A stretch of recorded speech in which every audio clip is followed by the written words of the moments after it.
So how's everybody doing tonight? I'm John OLoughlin, and here's the birds. I'm sorry, I'm a little bit discombobulated here because I well anyway, it's good to be back. Um, just had a little time crunch, and sorry for starting late tonight. How's everybody doing? David's here. Look at the chat room. Corky's here. Robert, Sean. Hello, Sean. Um, Well, golly, there's a whole chat going on here. All right. Well, don't let me interrupt you. No, thanks for being here, and I appreciate your patience as I get myself organized here. Um, I I have to tell you, I'm still loving this red shirt that Marcia got me. It's I like it. It's cool. Pardon me a second.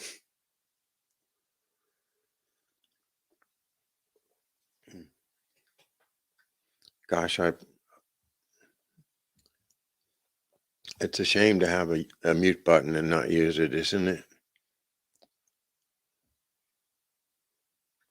It's a great mute button too. You want to see how it works? Watch.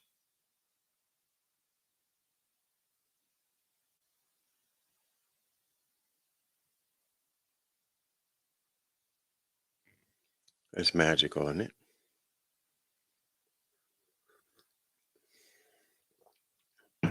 But there was a time before I had a mute button, and it was pretty desperate around here at Mystery Island Studio. We were starting with a shoestring, and we didn't have much. I got this great light here tonight. I mean, I've had this light for maybe 3 or 4 months now, and it takes me a little while to get it adjusted and make it so it gives me enough light, but not to strain my eyes. And anyway, you don't need to know all those details. I'm just settling down. Watching season of the Osprey. I don't know if I've seen that. Sounds good. PBS, huh? Hmm. Well, nothing wrong with nature shows. Kathy Sue's here. Hey, Kathy. Baker's here. Salsa. Wow, nice crowd.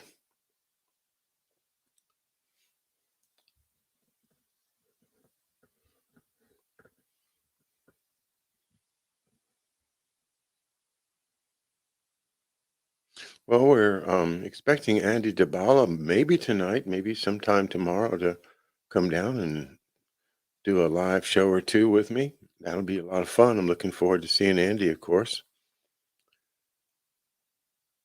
Have Harley Schlanger tomorrow morning at 11 a.m. Eastern Time. It's 5 p.m. in the afternoon in Berlin, Germany, where he's located.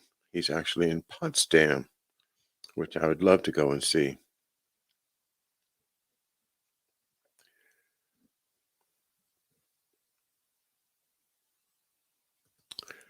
All right, The Madness of King George, page 135 of Rulers of Evil by F. Tupper Saussy.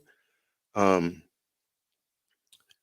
let's see, we were just talking about the liberation theology of Cardinal Bellarmine, Bellarmine, a person whose writing I don't think any of us, I was not aware of, and the influence of it on the Declaration of Independence 100 years later is pretty impressive. So liberation theology, as we know it today, is right out of Robert Bellamine's book of 1680.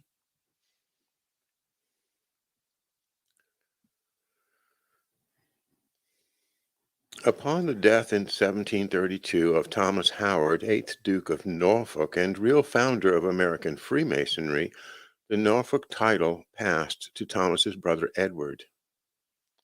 In a curious way, the 9th Duke of Norfolk played a part in the founding of the United States as well, albeit a cameo role. Sun Tzu wrote, Multiply your spies, put them everywhere. In the very palace of the enemy prince, have a list of the principal officers who are at his service. Know their first and last names, the number of their children, their relatives, their friends, their servants. Let nothing happen to them that is not known to you.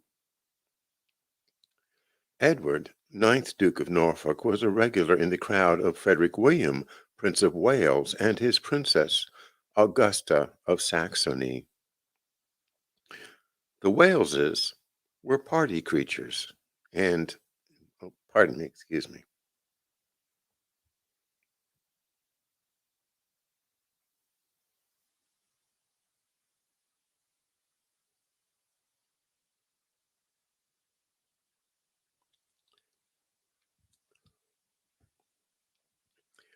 And an ongoing disappointment to the prince's father, King George II. The king resented that his son appeared not to have inherited his craving for war. George II was the last British monarch to lead his army in battle, which he did against the Spanish in 1739. George despised his son's Ignatian entourage. When Frederick William ran up an exorbitant tab entertaining foreign ambassadors at St. James's Palace, the king cut his allowance, shooed the ambassadors away, and ordered the couple to move out of St. James's and take up a simpler residence at Leicester House. In 1738, Augusta gave birth to a son, George William. At the age of 6, the child was placed under the tutelage of a Dr. Ayscough. Like the Society of Jesus, Ayscough did not wish the head of the Church of England well. Quote, he is chiefly remarkable, says Britannica, quote, as an adherent of the opposition. Ayscough's role in history was to keep the future King of England, who suffered emotionally under the ungainly squabbles dividing his father and grandfather, virtually illiterate for more than 5 years. The Prince of Wales was fond of horse racing. One afternoon in 1747, as the official story goes, a sudden downpour of rain confined him and a handful of friends into his tent at the Egham races. Determined to play cards, the prince sent Edward, ninth Duke of Norfolk, out in the rain to find someone to make up a whist party. The Duke returned with a strikingly handsome Scot, John Stuart, the third Earl of Bute. Quote, Bute immediately gained the favor of the prince and princess, says Britannica, and became the leading personage at their court. What Britannica omits saying, along with every other source I could find on this leading character in the formation of Anglo-American relations, is that Bute, like Norfolk, was a, quote, secret brother of the lodge. And the author underlines those words. This fact is ascertainable only from the keystone of the arch over Bute's mausoleum in St. Mary's Cemetery in Rothesay, Isle of Bute, in the Firth of Clyde, west of Glasgow. Carved into that keystone is the familiar Masonic disembodied, all-seeing eye. Born in 1713, educated at Eton, Bute was elected in 1737 to the representative peerage for Scotland.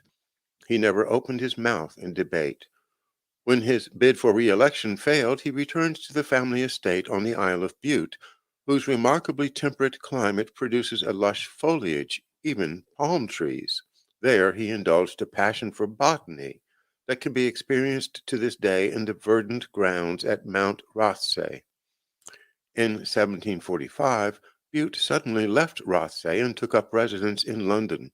The year 1745 is distinguished by the so-called Jacobite Rebellion, another wondrous Sun Tzuan ruse, in which apparent defeat for the Society of Jesus masked a hidden victory.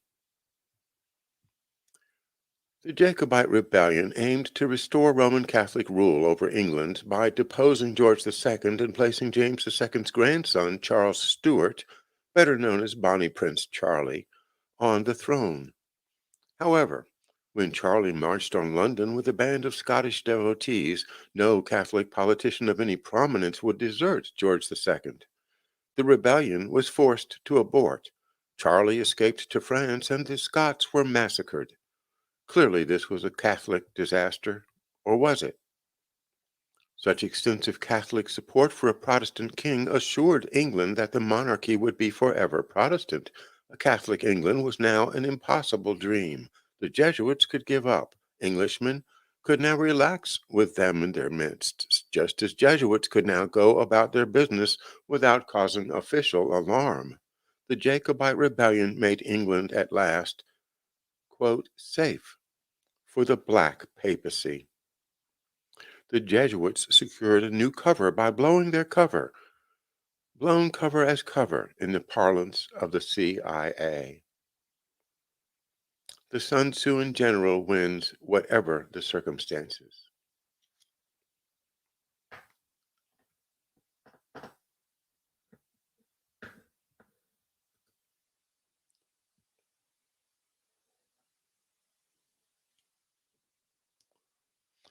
I'll just take a little breath and check in with the chat. Hello, Jansen Brown. Jansen Brown, I want to see if I can get you to come on my show. That would be superb to get to know you a little better on the other side of the world there. You don't look upside down to me. I don't understand that.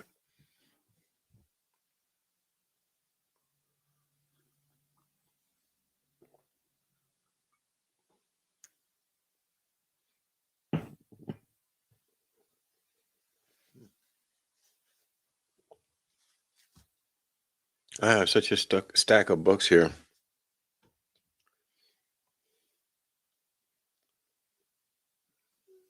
I've had Jim Marrs out, Rise of the Fourth Reich. I've been looking into that for just some references, and his also his book Population Control, which is very, very good on the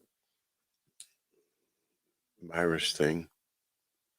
This one I've just about finished. It's a great book called The Mafia at War. Tim Newark wrote an earlier book in 2007. This one is later, and it's really eye-opening. I won't try to describe it any more than that. Let's see.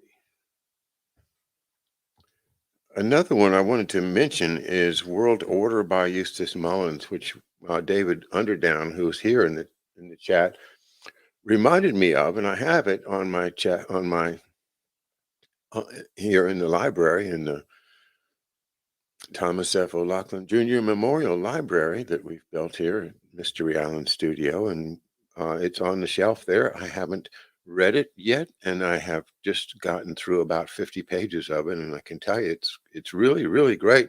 You're going to learn so much in 50 pages of that. I tell you honestly, everything that's in there, I've probably read it in one of the other books that I've been reading over the past 4 years. But to read things from different perspectives, it's like seeing a jewel from different facets of the jewel. You can see the quality of the material, and it starts to congeal into a solid, believable, true story. And that's why I think Mullins is great.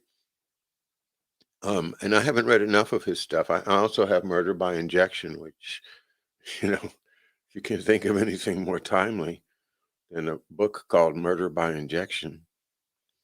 So I'll be looking at that shortly too.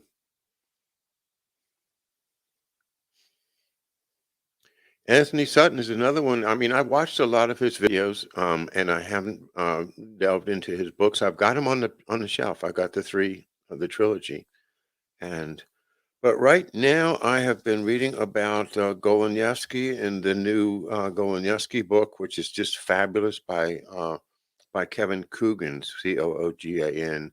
And if you don't know who Michael Goleniewski is, well, he's a big part of the McDuff investigation that George Webb and I and other people have been indulging in. And I think this new book is really helpful. He ties him in with a number of different leads that, again, I don't want to get into it tonight. But anyway, Uh, that's my brief book report. World Order by Eustace Mullins would be my number one recommendation right now tonight here on November the 1st of 2021.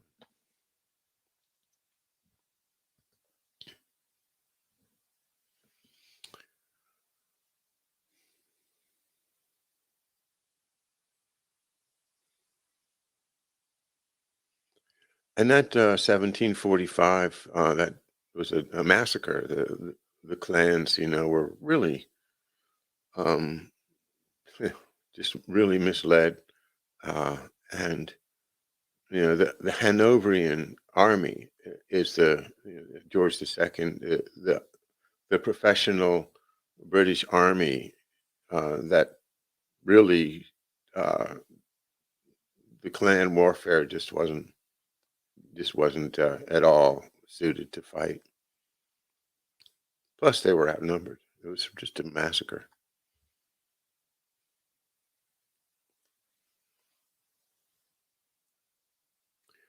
So, according to our author here, the Jesuits set it all up. Aha.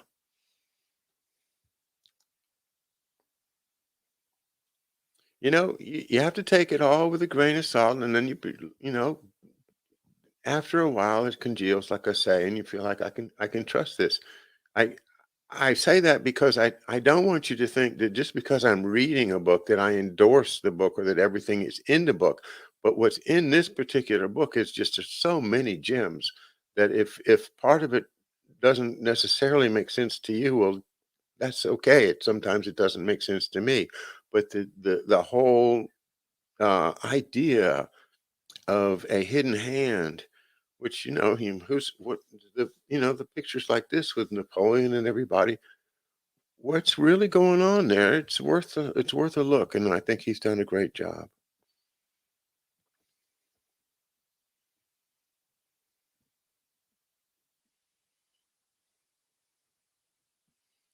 So the Jacobite rebellion made England at last safe for the Black Papacy. The Jesuits secured a new cover by blowing their cover. The Sun Tzu in general wins, whatever the circumstances.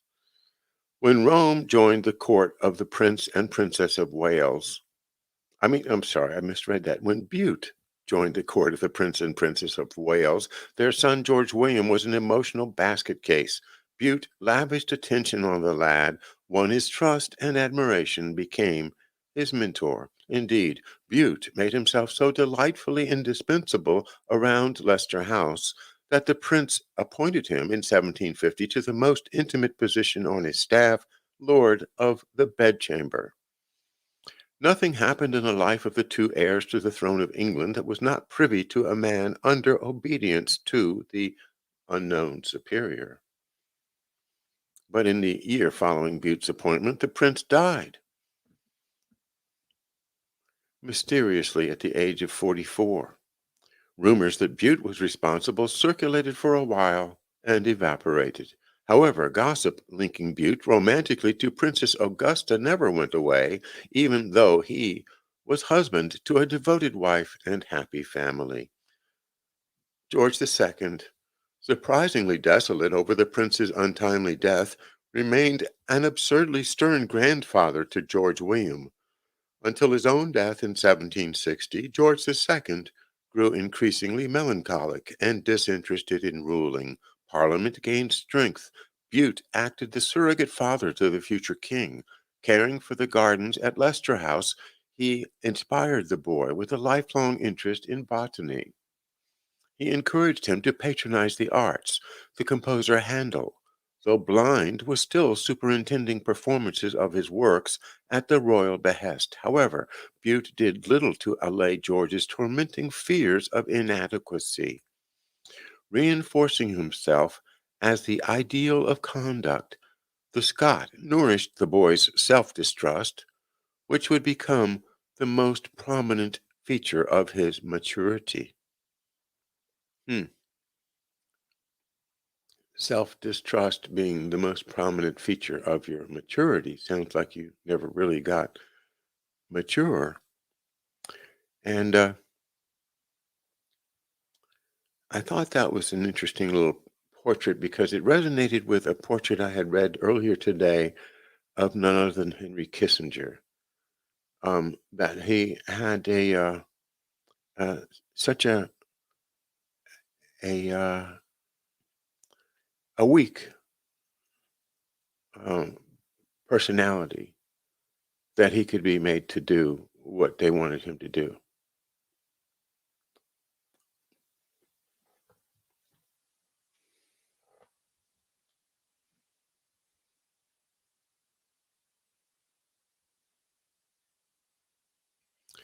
Such was the context of English power when Lorenzo Ricci tipped the stones in the Ohio Valley that tumbled into a costly world war between England and France.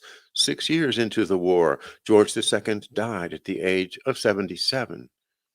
He left behind a disunited parliament and a dysfunctional heir barely out of his teens.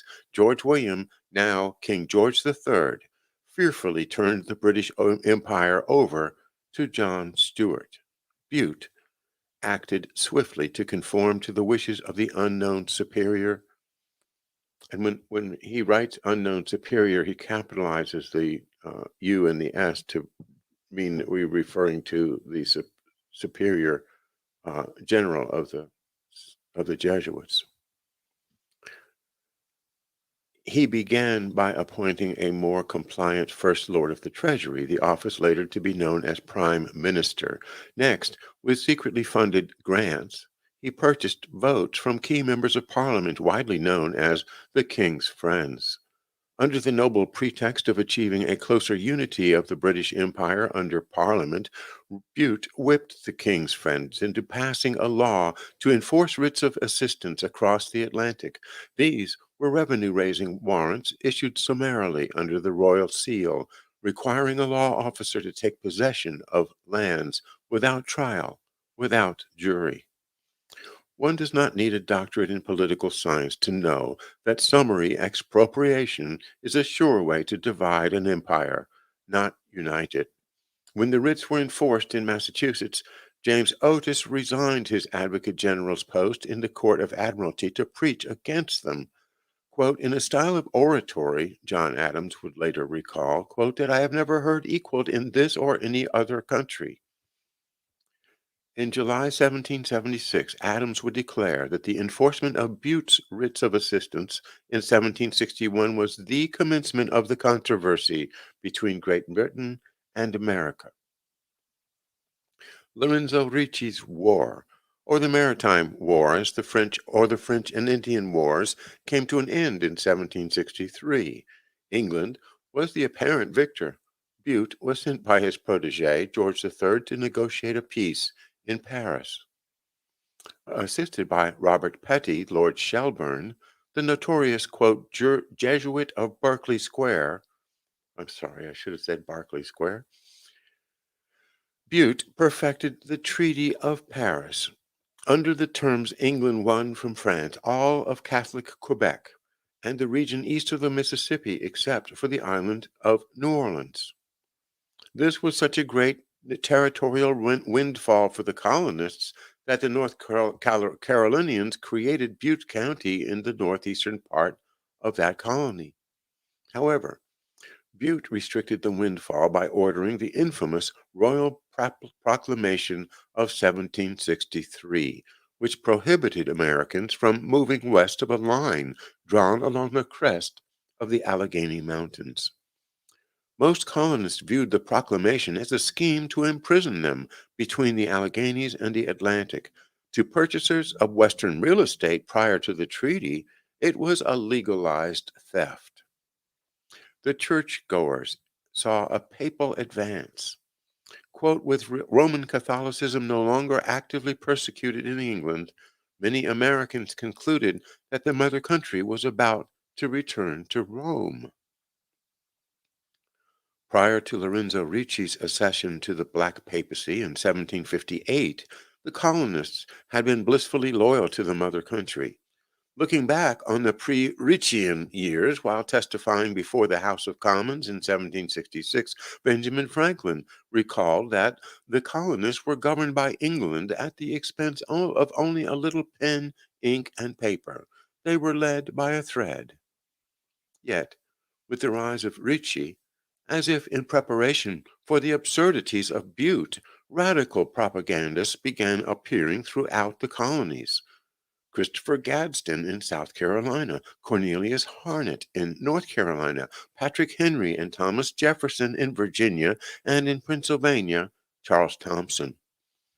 The dean of all these propagandists was Samuel Adams, the celebrated, quote, father of the American Revolution, and Freemasonry's, quote, dominant figure in the mobilization of the Boston artisans and inland towns. John Adams, in a letter dated February 9, 1819, framed his cousin Sam's political activism within exactly the 17 years of Lorenzo Ricci's generalate. Quote, and this is quoting John Adams. Samuel Adams, to my certain knowledge, from 1758 to 1775, that is, for 17 years, made it his constant rule to watch the rise of every brilliant genius, to seek his acquaintance, to court his friendship, to cultivate his natural feelings in favor of his native country, to warn him against the hostile designs of Great Britain, and to fix his affections and reflections on the side of his native country. Unquote. This well before the advent of much to rebel against, well before Butte's writs of assistance and the royal proclamation. A propaganda of American rebellion was being organized. At the same time, Dr. Franklin put together the means of disseminating it. He streamlined the colonial postal system to flow smoothly and efficiently from southern Virginia through eastern New England. On the diplomatic front, England's future war-making capability was stunted by the Paris negotiations of Butte and Shelburne, which isolated England from any possibility of forming helpful European alliances. This, in 1763, was of negligible importance to anyone but the foreknowing and omniscient Lorenzo Ricci. When the hour came for America to revolt for independence, and no one but Ricci knew when that hour would come, England had to be friendlessly alone. Having weakened England and stimulated the production of hostile divisive rhetoric in America, Bute resigned from public life, a very unpopular man. But the king's mentor was not yet finished. From the shadows, Bute handpicked a new prime minister, George Grenville. Grenville made a broad show of refusing to accept office unless the king promised never again to employ Bute in office or seek his counsel. The king promised. Pledging to give the British Empire a thorough overhauling, Grenville then proceeded, with Bute's secret counsel and more money grants from the king's friends, to create dynamic situations that accelerated Britain and the colonies toward divorce. Duties were increased on colonial imports, justified by the notion that the colonies should contribute their fair share to the increased expenses of running an empire much expanded by the Treaty of Paris. Higher duties heightened smuggling activities, which in turn increased the Admiralty caseload. Americans began sniffing tyranny in the breeze. Grenville's new Sugar and Molasses Act enforced ruinous duties on foreign staples necessary for rum making. The act reduced imports of sugar and molasses from the French, Spanish, and Dutch West Indies, which in turn greatly reduced the meat, fish, flour, horses, and lumber which the colonies could export to the islands. This caused a slump in colonial production. Large debts which colonists owed to their British creditors for furniture, clothing, ironware, pottery, jewelry, and many other articles went unpaid. Merchants complained that Parliament was killing the goose that laid the golden egg. Parliament's strange response was to prohibit the colonies from issuing paper money to supply their lack of gold and silver. George Grenville did, however, invite the fuming colonists to propose suggestions for how they would like to be taxed. When the colonists refused to dignify the invitation with a response, Parliament in March 1765 passed without debate or opposition an even more infuriating measure. The Stamp Act required the purchasing and fixing of stamps to all colonial deeds, leases, bills of sale, pamphlets, newspapers, advertisements, mortgages, wills, and contracts. If duties on sugar and molasses could be considered part of the regulation of the empire's trade, the Stamp Act was a tax levied by a body thousands of miles away for the sole purpose of raising a revenue. It affected all classes of colonists. Never before had Parliament dared to impose such a tax, whereas the duty on foreign molasses or anti smuggling measures were felt only by the great merchants in New York, Boston, Philadelphia, or Charleston. The Stamp Act affected a wider public. It added the price of a stamp to the lawyer's bill of every colonist selling a horse, making a will, or mortgaging a house. The price of every newspaper was increased by the stated value of the stamp attached to it. In Massachusetts, quote, Britannicus Americanus, one of Sam Adams' more than 20 pseudonyms, charged that it was as absurd for Parliament to tax the American people as it would be for an assembly of Americans to tax the people of England. In Virginia, Patrick Henry cried his slogan, quote, no taxation without representation. From the London Coffee House in Philadelphia, Charles Thompson led a secret club of workers, teachers, merchants, and professionals in advocating the production and sales of local goods, strengthened by an intercolonial agreement not to import goods from Britain. A month before the first stamps arrived, Sam Adams agitated Massachusetts to hold a Stamp Act Congress, which convened at New York in October. The Congress drew up a Declaration of Rights and Grievances protesting that the act threatened the liberties of the colonies. By that time, the stamps arrived from England in November. The colonists had forced most of the stamp distributors to resign. The merchants of Boston, New York, and Philadelphia agreed not to import English goods, causing a decline in trade with Great Britain of about 25% within a year. In an address before the House of Commons, Benjamin Franklin issued his famous warning that if troops should be sent to the colonies to enforce the act, they will, quote, not find a revolution there, but might very well create one, unquote.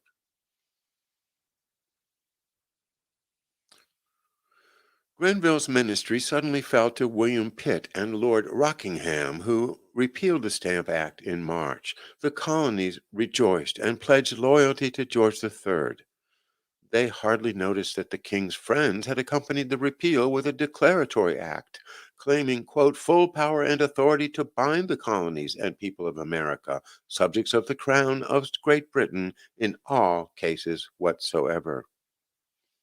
Regarding Patrick Henry's objections to unfair taxation as so much nonsense, Charles Townshend, Chancellor of the Exchequer, vowed to, quote, get plenty of revenue from the colonies, unquote.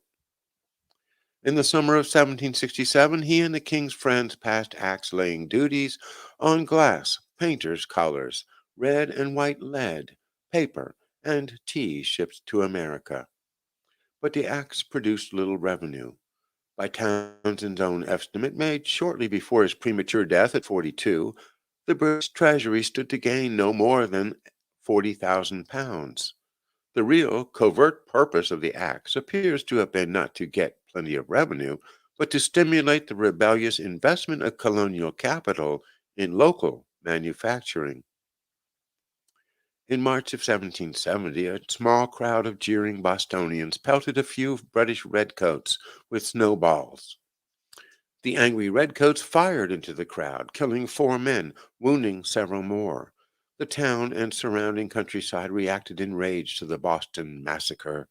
Samuel Adams led his disciples to the mansion of acting Governor Thomas Hutchinson and demanded the immediate deportation of the redcoats, who wisely retreated to Castle William on the harbor.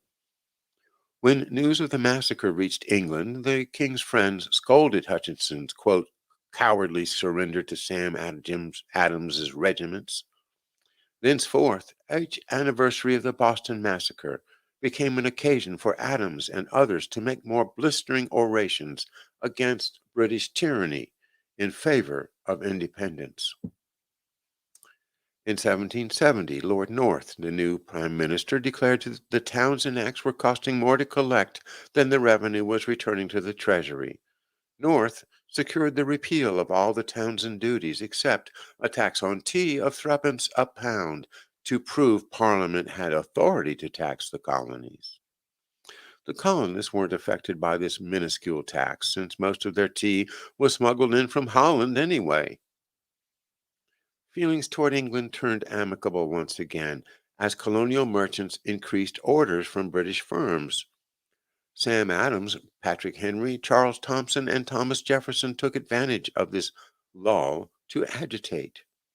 Observing the first anniversary of the Boston Massacre on March the 5th, 1771, Adams called for action and solidarity. Quote, "It is high time for the people of this country explicitly to declare whether they will be free men or slaves.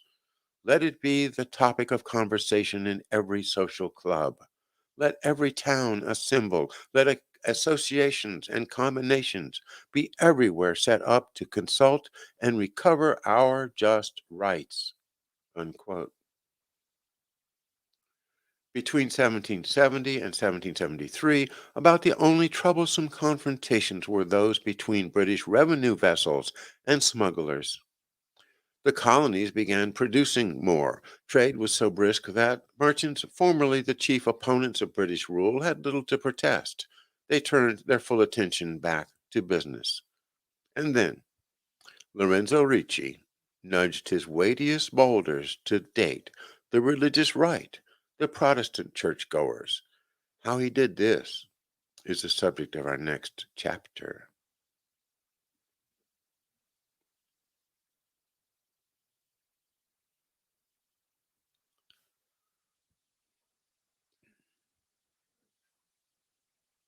Pardon me.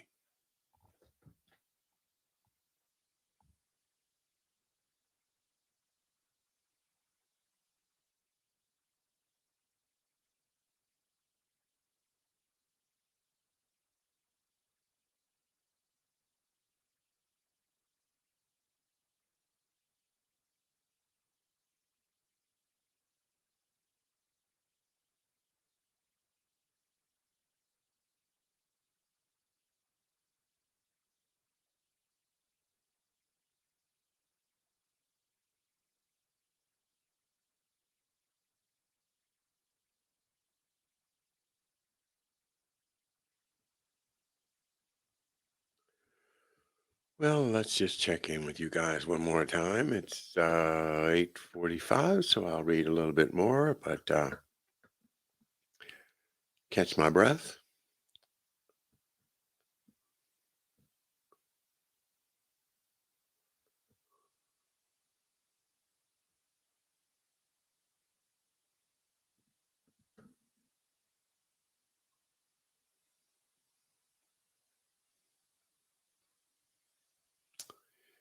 Yes, yes, yes, yes. Well, as usual, you guys are talking about all kinds of stuff.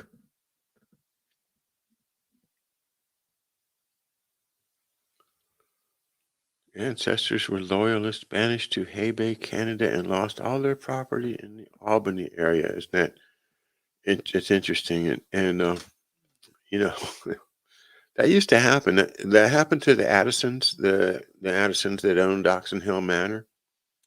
Um, they actually didn't lose Oxon Hill Manor, but they had property in Pennsylvania and northern Maryland, which they did lose because of their siding with the loyalists in the Revolution. Yeah, they used to do things like that. Take your property.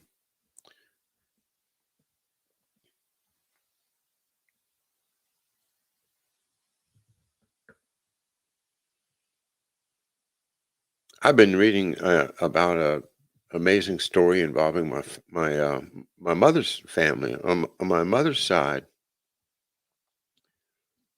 is the Griffith family, the Griffith family of North Georgia. And my great great grandfather was John Milton Griffith. And John Milton Griffith was the sheriff of Fannin County, Georgia, which is in the mountains, in the Civil War. And he was killed. He was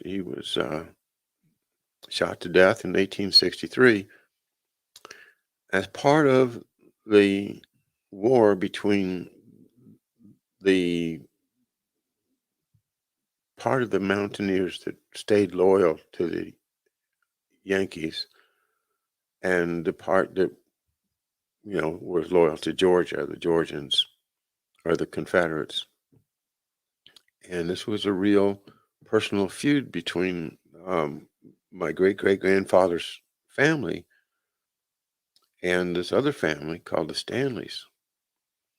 And I'm fascinated with this because then ends up one of the Stanleys gets shot to death next year, and it looks like maybe one of my relatives was involved in that. 1863, 1864, in Fannin County, Georgia. AC, you're very familiar with Fannin County. I don't know if I've ever been up there. I really love to go up and explore it now. The the old Griffith place it's now underwater, but I'm told that the chimney is still there. Um, but it was taken away by the Tennessee Valley authorities, so that's why they had to move to Atlanta.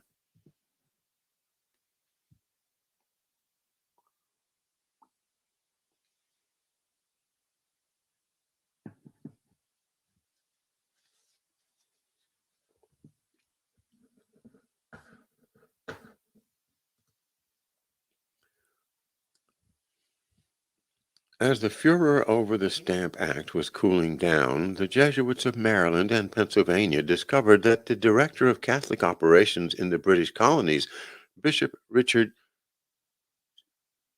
Challoner,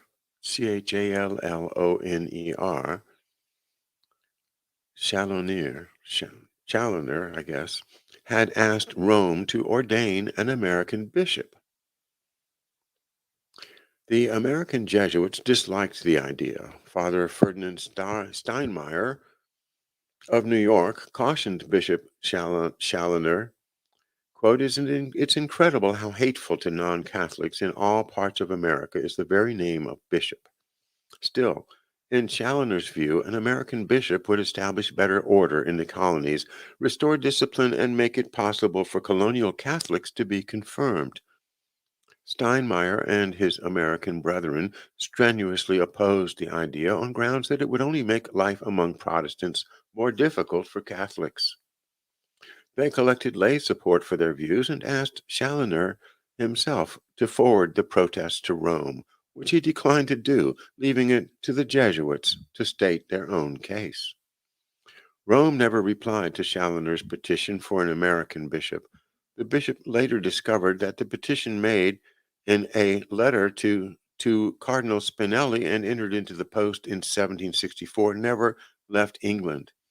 In Bishop Challoner's words, quote, it was opened and stopped on this side of the water. Whoever opened Challoner's letter must have passed on its contents to the Church of England, for no sooner had Challoner posted his letter than the Anglican Bishop of London, who had thus far been content to rule his American subjects from London, asked the British cabinet to permit the Church of England to create an American bishop, to, quote, attend the shepherdless flock in the colonies. When word of this request reached the colonies, which were mostly Protestant but less than 15% Anglican, the reaction must have elated Lorenzo Ricci. The sons and daughters of immigrants who had braved wild Indians and rattlesnakes to escape religious prelates took the bishop's petition to be the worst act of tyranny yet, the most pressing cause for alarm, the number one thing to revolt against. That's something to stop and absorb, okay? This is you've heard about the Baptist preachers that would, give the sermon and then pick up their brown bess and go out into the militia and bring the boys along and you know the whole idea of the fundamental anti-organized church people, the Baptists and others taking up arms. Why? Well, here's the answer. It's because they were threatened with a bishop. And the last thing they wanted was to hear that a bishop was going to be imposed because they knew that that was going to bring the entire hierarchy of the high church, the Anglican hierarchy from the royals on down, Archbishop of Canterbury dictating their lives. And that's enough to get the preachers to get out their shooting guns, their rifles, take up arms.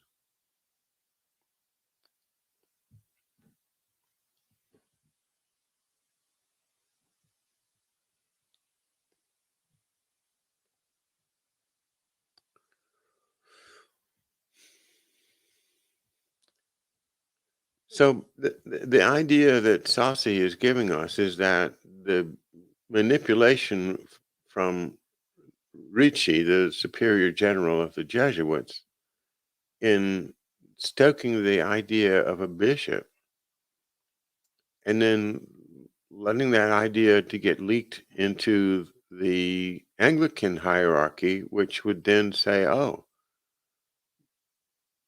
well, if the Catholics are going to have a bishop, we should have a bishop because they would want to have a hierarchy to compete against the Catholic hierarchy, I suppose.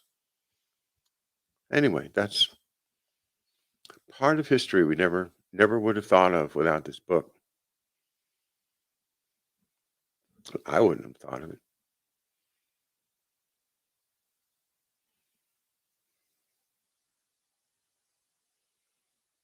Hmm.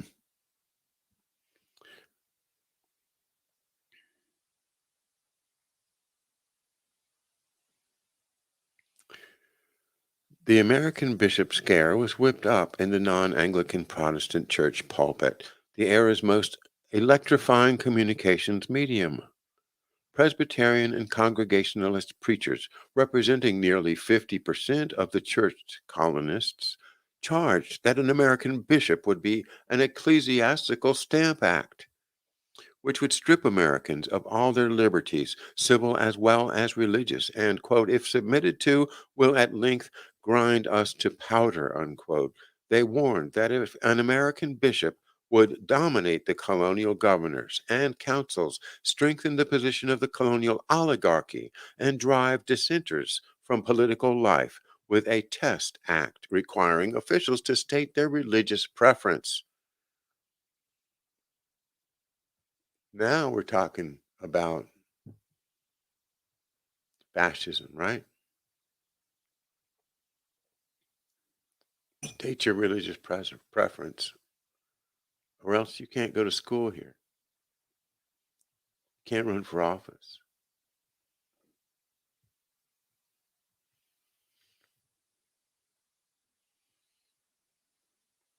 Having brought the colonial government under his control, the American bishop would then establish the Church of Rome in all the colonies and impose taxes for the support of its hierarchy.